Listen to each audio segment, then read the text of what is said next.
मिथ्याचार से उच्यते। भगवान जी बोल रहे हैं ऐसे व्यक्ति जो कर्म इंद्रिय मतलब sense organs and function organs, 10 इंद्रियां हैं हमारे पास, 5 कर्म इंद्रियां, 5 ज्ञान इंद्रियां। ज्ञान इंद्रिया में आँख, नाक, कान, जिह्वा और त्वचा आता है, और कर्म इंद्रिया में मुख आता है, हाथ आता है, पैर आता है, गुदा मार्ग आता है और पेशाब मार्ग आता है। तो 5 कर्म इंद्रियां, 5 ज्ञान इंद्रिया। तो बोल रहे हैं कि कर्म इंद्रियानि संयम, जो व्यक्ति कर्म इंद्रिय को यानी 5 इंद्रिय को संयमन में रखता तो है, लेकिन आस्ते मनसा स्मरण, मन से उसको स्मरण करते रहता है, यानी अंदर में लबालब भरा हुआ है वो किससे, डिजायर से, लेकिन बाहर से वो क्या, हाथ पैर मुख आँख कान सबको नियंत्रण करने की कोशिश करता है। वो व्यक्ति क्या है, इंद्रिय अर्थान विमूढ़ आत्मा, वो विमूढ़ आत्मा है यानी मूर्ख आत्मा है। मिथ्याचार से उच्यते, और उसको भगवान जी ने क्या बोला, झूठ, मिथ्या मतलब झूठ होता है, झूठ को आचरण करने वाला है वो व्यक्ति। अभी बहुत बड़ी बात कर दिया भगवान जी ने, क्योंकि भगवान जी ने बोला कि अगर आपके अंदर कामना वासना इच्छा तृष्णा है तो उसे कर्म करके ख़त्म करो, ना कि हट के द्वारा, कि बाहर से मैं अच्छा, अंदर से मेरे अंदर लबालब भरे हुए, उसका स्थिति क्या होगा, प्रेशर कुकर की तरह। प्रेशर कुकर में आप देखो, अंदर में वो खौलते रहता है लेकिन बाहर में एकदम शांत दिखेगा। एक समय आएगा वो सीटी उसका खुल जाएगा और पूरा प्रेशर जो अंदर है वो बाहर निकल जाएगा। अभी कल्पना करो कि वो सीटी नहीं है और पूरा सील है और अंदर में वो खौल रहा है, तो क्या होगा, पूरा वर्स्ट हो जाएगा। ये हालत हमारा शरीर और मन का है। मन के अंदर में पूरा खलबली मचा हुआ है, लेकिन अंदर हम बोल रहे हैं कि हम बिल्कुल शांत हैं। कर्म इंद्रियानी नियम्य, कर्म इंद्रिय जो हमारे नियमन में है, ऐसा मैं बोल रहा हूँ, लेकिन आस्ते मनसा स्मरण, मन में क्या, वो बार बार हम स्मरण कर रहे हैं, हम याद कर रहे हैं चीज़ों को। अभी हमको पैसा चाहिए, लेकिन बाहर से नहीं, पैसा नहीं चाहिए हमको, कोई काम नहीं है पैसा का, हम तो वैराग्य हो गए, हम तो साधु हो गए, हमको कोई ज़रूरत नहीं है पैसा का। लेकिन अंदर क्या चल रहा है, कैसा भी पैसा कमाने का, कैसा भी पैसा कमाने का। उस आदमी को भगवान जी ने मिथ्याचारी बोला, झूठा बोला। अभी झूठा बोला, हिपोक्रेट, अंदर से कुछ बाहर से कुछ, जिसको बोलते हैं द्वैत, दो तरह का बात, अंदर में कुछ चल रहा है, मनसा वाचा करना एक नहीं है। वो मन से कुछ है, वचन से कुछ है, कर्म से कुछ है, और उसका हालत क्या हो जाएगा, प्रेशर कुकर की तरह हो जाएगा। अगर सीटी गलती से नहीं खुला तो पूरा बर्स्ट हो जाएगा प्रेशर कुकर। तो भगवान जी वही बोल रहे हैं कि वो व्यक्ति जो अंदर तो वासना है, लेकिन बाहर वो क्या दिखाता है कि हम तो शांत हैं। और ये मूलतः किसके साथ होता है, गारस्थ जीवन में जो हम लोग हैं उसके साथ बिल्कुल नहीं होता है। क्या हम लोग जो अंदर है उसको एक्सेप्ट करते हैं, हमको पैसा कमाना है एक्सेप्ट करते हैं, उसको पढ़ना है एक्सेप्ट करते हैं, बिजनेस करना है एक्सेप्ट करते हैं, जिसको खेती करना है एक्सेप्ट करते हैं, हाँ हमको करना है, हमको अपना परिवार चलाना है, हमको ये कर्म करना है तो करना है। लेकिन जो हिपोक्रेट हैं, सो कॉल्ड, या तो वो साधु का रूप ले लिया है और वो प्रवचन करता है और वो बोलता है मुझे तो दुनिया से कुछ नहीं, लेकिन आए दिन आप अखबार में देखते हैं कि कितने कितने लोग तो अंदर चले गए, कितने लोग तो अंदर चले गए, कितने पे बहुत सारे केस चलते रहते हैं। तो इसका मतलब यही है कि भगवान जी गीता में उसे मिथ्याचारी का है, यानी झूठ है, वो प्रपंच है, वो व्यक्ति सही में अध्यात्म के रास्ते पे नहीं चला है, उसके अंदर कुछ है और बाहर कुछ है। तो इसका एक उदाहरण के तौर पे समझें हम, ये अपने आधुनिक उदाहरण पे समझ लीजिए, आपका लड़का, आपका कोई रिलेटिव, आपका लड़का समझ लो, उसको बॉम्बे जाना है कोई इंटरव्यू देने के लिए। वो यहाँ से बॉम्बे गया, सुबह सुबह 9 बजे उसका इंटरव्यू है, वो 8 बजे पहुँच गया इंटरव्यू हॉल में, देखा वो ताला बंद है, बोला 9 बजे खुलेगा, और बिल्कुल वो जुहू बीच के सामने उसका इंटरव्यू चल रहा था, जुहू बीच पे शूटिंग चल रहा था। तो उसने सोचा आधा घंटा जाके शूटिंग में देख लूँ, अभी वो शूटिंग देखने में इतना व्यस्त हो गया, इतना उसको मज़ा आने लगा कि 9 बज गया, 10 बज गया, 11 बज गया, 12 बज गया, 1 बज गया, देखते देखते 4 बज गया। तब उसने घड़ी देखा, अरे अब तो 4 बज गया। उसे याद है मैं आया तो था किसी और चीज़ के लिए, आया तो था इंटरव्यू देने के लिए, बट अभी तो हम क्या किए, पूरा शूटिंग ही देखते रह गए, क्योंकि उसके अंदर वासना थी शूटिंग देखने का। लेकिन ऊपर से वो दिखा क्या रहा था कि हम इंटरव्यू देने आए। हुआ क्या, शूटिंग ही देखते रह गया, इंटरव्यू उसका ख़त्म हो गया। वो वापस आकर के घर में क्या बोलता है, मेरा ऐसे ऐसे हुआ। तो आप क्या बोलोगे कि करने गए थे कुछ, करके आया कुछ। तो इस तरह से ये समझिए कि जो करना है उसे एक्सेप्ट करके करना है, छद्म रूप से छिपा के करने का कोई मतलब नहीं होता है। इसलिए किसी ने बोला कि जो चीज़ हम सही करते हैं उसे छपा के करते हैं, और जो चीज़ हम गलत करते हैं उसे हम छुपा के करते हैं। अगेन आई रिपीट, जो चीज़ हम सही करते हैं उसको हम छपा के करते हैं, और जो चीज़ हम गलत करते हैं उसको हम छुपा के करते हैं। उदाहरण, बेटे की शादी करते हैं तो ग्रीटिंग कार्ड, इनविटेशन कार्ड बिल्कुल छपा के सबको देते हैं। लेकिन अगर हम किसी से झूठ बोलते हैं, किसी का पैसा ठग लेते हैं, तो क्या पेपर में छपाते हैं? या हम झूठ बोले, या किसी को हमने कुछ गलत किया, या किसी का मैंने कुछ बेईमानी किया, क्या छपा के बोलते हैं देखो मैंने बेईमानी किया? नहीं बोलते, क्योंकि गलत चीज़ छुपा के करते हैं और सही चीज़ छपा के करते हैं। और भगवान जी बोल रहे हैं कि वो व्यक्ति मिथ्याचारी है, वो व्यक्ति झूठा है। तो अभी आप समझो, हम और आप आध्यात्मिक स्तर पे कहाँ पे आ गए? अगर हम गीता सुन रहे हैं, अगर हम अध्यात्म में जा रहे हैं, तो हम बहुत करीब आ रहे हैं। और करीब आते आते आते आते एक दिन पता लगा, नहीं नहीं मेरे को तो अभी गीता सुनना नहीं है, मैं तो फिर वापस जा रहा हूँ अपना पुराने विचारों में। तो क्या हो गया, वो लड़के के समान हम हो गए कि हम जा रहे थे इंटरव्यू देने, लेकिन हमने वो शूटिंग दे करके वापस आ गए। तो हम सभी जीव वही हैं, आए हैं यहाँ पे मोक्ष के लिए, लेकिन हम इस दुनिया का शूटिंग देखने में इतना व्यस्त हैं कि वो जो मोक्ष रूपी इंटरव्यू था उसी को भूल गए। तो ये गीता भगवान जी यही बता रहे हैं अर्जुन को कि तुम आए हो यहाँ मोक्ष के लिए, और मोक्ष के लिए कर्म करना निहायत जरूरी है। अगर कर्म नहीं करोगे तो मोक्ष मिलेगा नहीं, क्योंकि अगर दीपक जलेगा नहीं तो तेल से मुक्ति नहीं मिलेगा उसे। अगर मोटरसाइकिल चलेगा नहीं तो पेट्रोल से मुक्ति नहीं मिलेगा उसे। अगर विद्यार्थी पढ़ेगा नहीं, स्कूल से मुक्ति नहीं मिलेगा उसको। अगर हम नौकरी करेंगे नहीं तो कंपनी से मुक्ति नहीं मिलेगा। अगर हम हॉस्पिटल जाएंगे नहीं तो रोग से मुक्ति नहीं मिलेगा। इसी तरह से अगर अर्जुन लड़ाई नहीं करेगा, उसे युद्ध रूपी कर्म से मुक्ति नहीं मिलेगा। और भगवान जी इसी बात को आगे बताते जा रहे हैं।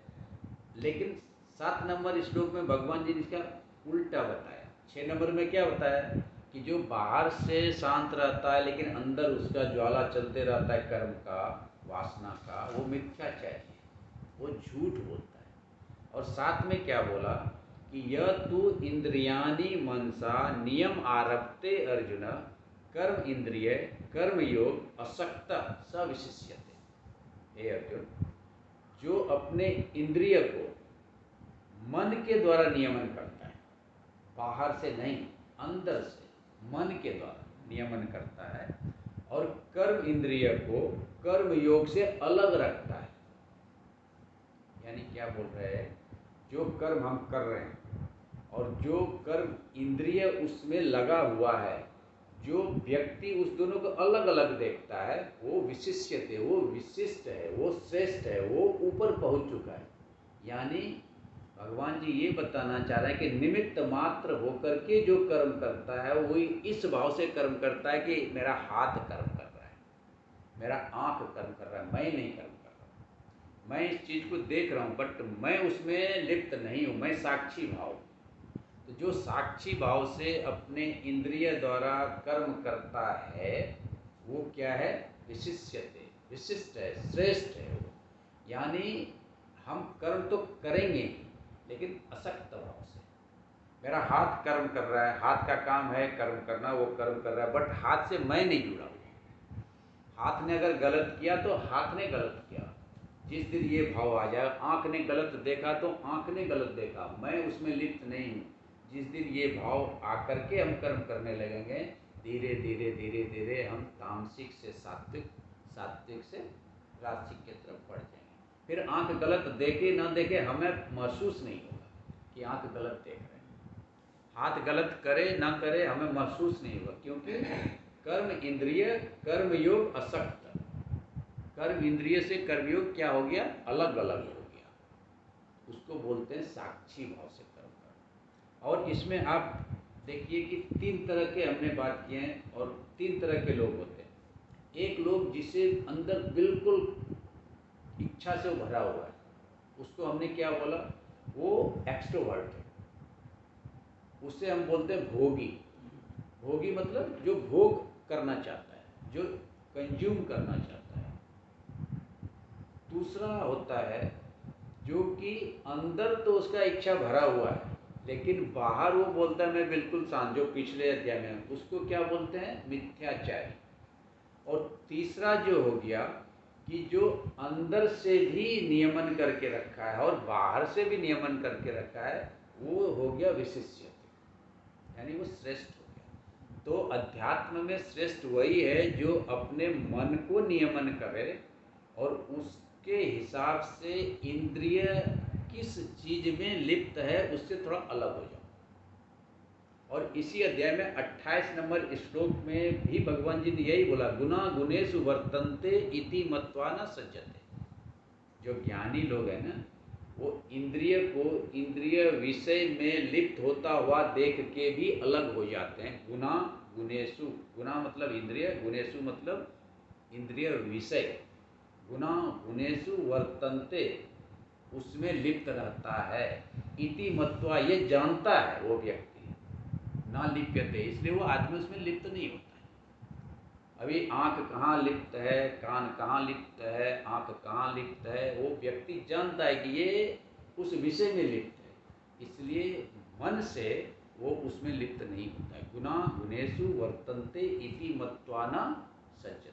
ये 28 नंबर का श्लोक है इसी अध्याय का। जब हम वहाँ जाएंगे तो इस पर हम बात करेंगे। तो यहाँ पे भगवान जी ने 3 तरह के बात की। तो भगवान जी बोल रहे हैं कि तुम्हें अगर इच्छा ही है कोई कर्म करने का, तो उसे तुम तामसिक ढंग से करने की अपेक्षा उसे बदलो राजसिक, राजसिक से बदलो सात्विक, तो कर्म भी हो जाएगा और कर्म से मुक्ति भी हो जाएगा। इसे एक उदाहरण से समझें। मान लीजिए हमें घूमने की इच्छा है, अच्छा अच्छा जगह घूमने की इच्छा है, और अभी पैसा नहीं है या तो समय नहीं है। हमारा इच्छा अंदर है, लेकिन हम क्या कर रहे हैं? कर्म को रोक रहे हैं। हमें गीता पढ़ने की इच्छा है, लेकिन हम कर्म को रोक रहे हैं कि हमको ऑफिस जाना है, हमको घर चलाना है, हमको ये करना है। तो हम इच्छा अंदर है, भरा हुआ इच्छा, लेकिन ऊपर कर्म नहीं कर पा रहे हैं, क्योंकि बाह्य वातावरण जो है, परिस्थिति हमें नहीं करने दे रहा। तो उसका तरीका भगवान जी क्या बता रहे हैं आधुनिक तौर पे। मान लीजिए हमें घूमने की इच्छा है, तो हम घूम नहीं पा रहे हैं, या तो घूमते हैं तो वो उद्देश्य पूरा नहीं हो पाता है, तो हम ऐसा कर्म शुरू करें जिसमें कि घूम भी लें और वो कर्म भी हो जाए। मान लीजिए हमें घूमने की इच्छा है, तो मैं क्या करूं कि कोई चीज़ का प्रचार करना शुरू कर दूं जगह जगह पे जाके। तो क्या होगा, मेरा जो अभी गीता हम पढ़ रहे हैं, मेरे को गीता पढ़ने का है, यहाँ पे पढ़ें, हरिद्वार में जाके पढ़ें, काशी में जाके पढ़ें, हिमालय में जाके पढ़ें, केरला में जाके पढ़ें, जहाँ हम जाते हैं वहाँ गीता हम पढ़ना शुरू करें, तो क्या होगा, विभिन्न जगह पे गीता भी हम पढ़ रहे हैं और वो घूमने का हमारा पर्पस भी सॉल्व हो गया। तो क्या हो गया, कर्म भी आपका हो गया और आपका जो उद्देश्य था वो भी पूरा हो गया। और इसी को हम बोलते हैं कर्म इंद्रिय कर्म योग असक्त।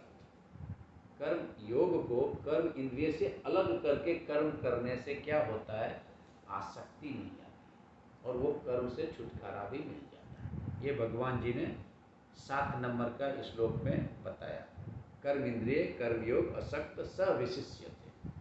और अभी अंतिम श्लोक आज का 10 बज रहा है, तो अंतिम श्लोक को करके हम आज खत्म करेंगे, क्योंकि आज शुरू ही लेट हुआ है। तो 8 नंबर का श्लोक में क्या क्या हमने बोला था, 1 नंबर से 8 नंबर तक भगवान जी ने बोला है बाहरमुखी और अंतर्मुखी कर्म और कर्मयोगी कैसे होते हैं, तो उसी पे बात चल रहा है कि अंतर क्या बाहर क्या। तो 8 नंबर में इसी बात को भगवान जी आगे बढ़ा के बोले, नियतम कुरु कर्म त्वम कर्म ज्यायो ही अकर्मण शरीर यात्रा अपि च ते न प्रसिद्धयेत अकर्मण। हे अर्जुन, नियत कर्म करो, नियतम कुरु कर्म, जो तुम्हारा नियत कर्म है वो करो। Obligatory duty you must do, भगवान जी बोल रहे हैं, क्योंकि ऑब्लिगेटरी ड्यूटी जिसे नियत कर्म कहते हैं, ज्यायो श्रेष्ठ है किससे, अकर्मणा कर्म नहीं करने से। कर्म आप करो क्योंकि कर्म करना कर्म नहीं करने से श्रेष्ठ है। शरीर यात्रा अपि चते, आपका शरीर का जो ये यात्रा है ये भी ना प्रसिद्ध, ये कंप्लीट नहीं होगा अकर्मणी, बिना कर्म किए। अभी भगवान जी ने उसे स्थूल लेवल पे लेकर गया, अभी तक मन लेवल पे थे, बट ये पहली बार भगवान जी अर्जुन को स्थूल लेवल पे लेकर गया, शरीर के माध्यम से समझा रहे कि हे अर्जुन, तुम नियत कर्म करो, क्योंकि नियत कर्म करना कर्म नहीं करने से श्रेष्ठ है। और अगर तुम नियत कर्म नहीं करोगे तो ये जो शरीर का जो निर्वाह है, शरीर का जो यात्रा, ये भी नहीं हो पाएगा। अभी आप देखो शरीर यात्रा कैसे चल रहा है, बचपन से जवानी, जवानी से प्रौढ़ावस्था, प्रौढ़ावस्था से वृद्धावस्था, वृद्धावस्था से फिर मृत्यु, जन्म जरा व्याधि मृत्यु। बॉर्न हुआ, हम जन्म लिया, हमने बर्थ लिया, हमने फिर हमने डेवलप किया थोड़ा सा, फिर हम डीके हुआ, फिर हमको डिजीज हुआ, फिर हमको डेथ हुआ। ये हमारा जीवन का यात्रा है। तो उस हर चीज़ में आप देखो, अगर आँख देखना बंद कर दे एक क्षण के लिए, सांस लेना बंद कर दे एक क्षण के लिए, खाना पचना बंद हो जाए एक क्षण के लिए, हाथ उठना बंद हो जाए एक क्षण के लिए, ये शरीर क्या हो जाएगा, निर्जीव हो जाएगा। तो हाथ अपना कर्म कर रहा है, नियत कर्म, हाथ का कर्म जो नियत कर्म है, जो ऑब्लिगेटरी ड्यूटी है वो कर रहा है।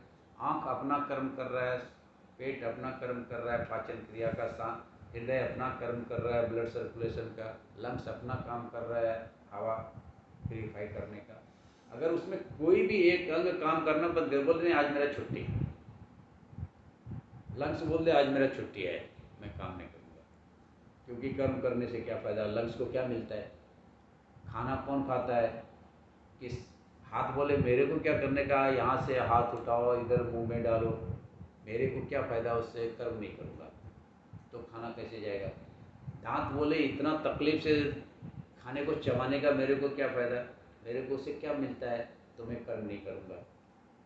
पेट बोले मैं इतना पचाने के लिए कितना कष्ट क्यों करूँ खाने को, मेरे को क्या फ़ायदा मिलता है। अंतिम जो खाने का रस वो कहाँ जाता है, हर एक सेल्स में चला जाता है, ना पेट को मिलता है, ना जीवा को मिलता है, ना दांत को मिलता है, ना हाथ को मिलता है। फिर बोले मैं कर्म क्यों करूँ।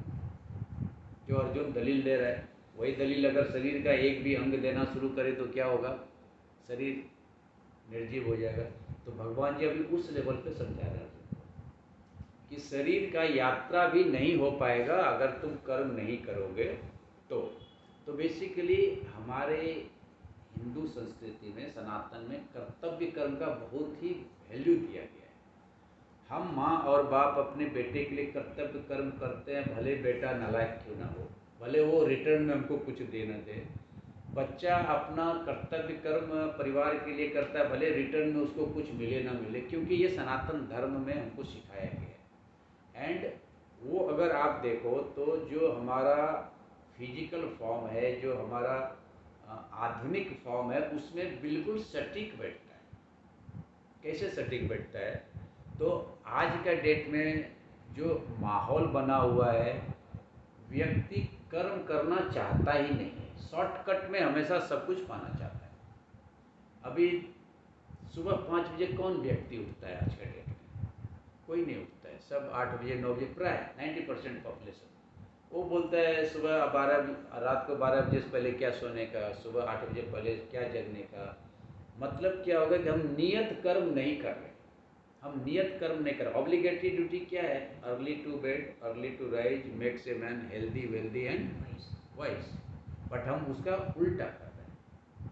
अभी नियत कर्म क्या है? आहार व्यवहार, इसमें सम रहना चाहिए, खाना सात्विक होना चाहिए। अभी हम क्या खाते हैं? मैक्सिमम बाहर का जंक फूड खाते हैं, वो नियत कर्म नहीं है। सोना समय पे नहीं है, वो नियत कर्म नहीं है। इंद्रिय विषय भोग विलास की वस्तु में हम अंधाधुंध दौड़ रहे हैं, वो नियत कर्म नहीं है। नियत कर्म क्या है? जो हिंदू धर्म सनातन धर्म के हिसाब से कर्मणीय कर्म है, यानी कि कर्तव्य कर्म है, उसको नियत कर्म कहते हैं। नियत कर्म मतलब होता है नित्य कर्म, नैमित्त कर्म। कर्म का विच्छेद अगर हम करेंगे तो 5 तरह के कर्म होते हैं, उसको छोटा करेंगे तो 3 तरह के कर्म होते हैं, उसको छोटा करेंगे तो 2 तरह के कर्म होते हैं। 5 तरह के कर्म कौन होते हैं? नित्य कर्म, नैमित्त कर्म, काम्यानाम कर्म, निषिद्ध कर्म, प्रायश्चित कर्म। उसको छोटा करें तो उसमें होता है नित्य कर्म, नैमित्तकम कर्म, काम्यानाम कर्म। उसको फिर और छोटा करें तो नित्य कर्म और नैमित्तकम कर्म। ये 2 तरह के कर्म को अभी हम समझेंगे।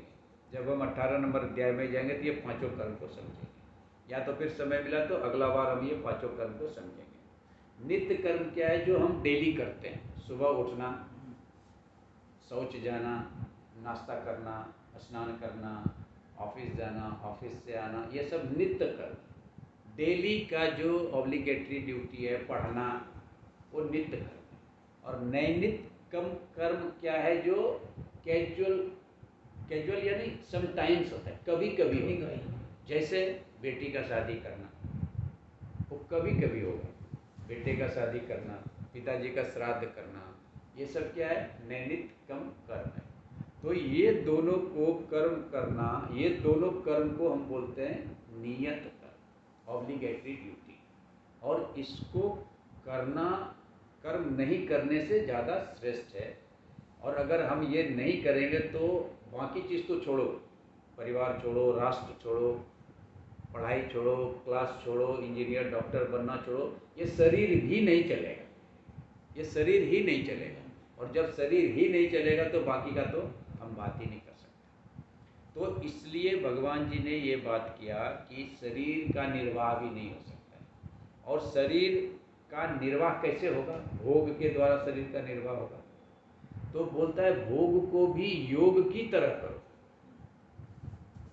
भोग के बिना आपका शरीर निर्वाह नहीं हो सकता है। और उस भोग को कैसे करो? नियत कर्म की तरह करो। यानी भोग के लिए भी योग जरूरी है। इसलिए एक गाने में बोलता है भोग भी एक तपस्या है, तुम त्याग के मारे क्या जानो। इस संसार को, इस संसार से भागे फिरते हो, भगवान को कैसे पाओगे? एक गाना है, इस संसार से भागे फिरते हो, भगवान को कैसे पाओगे? इस जग को अगर तू पा न सका, उस जग को क्या तुम पाओगे? तो जब इस संसार में जो व्यवस्था है उसमें अगर हम नियत कर्म नहीं कर रहे हैं, हम भाग रहे हैं, हम सन्यासी बन रहे हैं, हम साधु बन रहे हैं, और जो नियत कर्म है परिवार चलाना, परिवार चलाना, बच्चे का पालन पोषण करना, बड़ों का देखभाल करना, माँ पिताजी का सेवा करना, राष्ट्र का सेवा करना, अगर उससे हम भाग करके जा करके जंगल में बैठ जा रहे हैं तो मतलब क्या होगा? इस संसार से भागे फिरते हो तो भगवान को कैसे पाओगे? तो फिर भगवान को कहाँ से पाओगे? क्योंकि भगवान कौन है? श्रेष्ठ स्थिति ही भगवान है। और श्रेष्ठ स्थिति कहाँ से मिलेगा? कर्म से ही मिलेगा। और इसका एक बहुत ही अच्छा उदाहरण दिया। नदी का श्रेष्ठ स्थिति क्या है? सागर से मिलना, समुद्र से मिलना। नदी क्यों चलते रहता है, क्यों कर्म करते रहता है? क्योंकि उसका अंतिम लक्ष्य ही समुद्र से मिलना है। और जिस क्षण वो समुद्र से मिल जाता है वो असीम बन जाता है, सीमित से असीमित हो जाता है। उसी तरह से हमारा लक्ष्य है सीमित से असीमित बनना, बंधन से मुक्ति पाना, नीचे का लक्ष्य से ऊपर उठ के श्रेष्ठ लक्ष्य को प्राप्त करना, यानी कि जीव से भगवान बनना। और भगवान मतलब वो राम कृष्ण ये नहीं, भगवान मतलब श्रेष्ठ बनना। तो इस तरह से भगवान जी अर्जुन को ये समझा रहे हैं कि भाई कर्म करो, नियत कर्म करो, जो ऑब्लिगेटरी ड्यूटी है वो करो। और अर्जुन का सबसे बड़ा ऑब्लिगेटरी ड्यूटी क्या है? युद्ध करना। क्योंकि वो क्षत्रिय है। और हमने बात किया था जो सहज है, जो अपने आप उसको मिला, जो उसके लिए बहुत ही कंफर्ट है और जो श्रेष्ठ है, ये तीनों चीज़ अगर है कर्म में तो आप वो कर दो, बाकी जो भी फल मिले वो सरल हो। तो अगर हमारे लिए नियत कर्म प्रकृति ने दिया है, परिवार ने दिया है, समाज ने दिया है, देश ने दिया है, तो वो कर्म हमें कर देना चाहिए। और भगवान जी यही उसको अभी तक समझा रहे हैं। 9 नंबर का श्लोक से हम आगे बात करेंगे। हर कर्म को यज्ञ की तरह करो। तो हम अगला, और अभी 2 सप्ताह शायद दुर्गा पूजा है, ये हमने बीच में इसलिए रखा कि बहुत दिन गैप हो गया था, इसलिए हमने बीच में रखा कि एक वो कर दें, नहीं तो फिर ये बहुत लंबा अब्सेंट हो जाएगा। तो फिर हम 2 सप्ताह नहीं होगा, क्यों 1 सप्ताह दुर्गा पूजा है और उसके अगला सप्ताह मई नहीं हुई यहाँ पे। तो 15 दिन के बाद 21वां दिन में हम फिर यहाँ पे मिलेंगे और हम मैसेज डालेंगे करने के लिए। तो आज हम यहीं पे विराम करते हैं और 2 मिनट का आंतरिक यात्रा, फिर हम अपने वाणी को विराम देंगे। तो आप लोग सब बिल्कुल रिलैक्स हो जाएं और अपने आप को देखना शुरू कर दें। त्रिकुटी के मध्य चमकता हुआ सितारा, उस परम पिता परमात्मा की दी हुई सारी शक्ति को अपने अंदर देखना शुरू करें। सिर्फ और सिर्फ एक प्रकाश, अनंत शक्ति अपने दोनों आँखों के बीच त्रिकुटी के मध्य चमकता हुआ सितारा, अपने शरीर को देखना शुरू करें। सारा अंग मजबूत, सारा अंग स्वस्थ, सारा अंग निरोगी।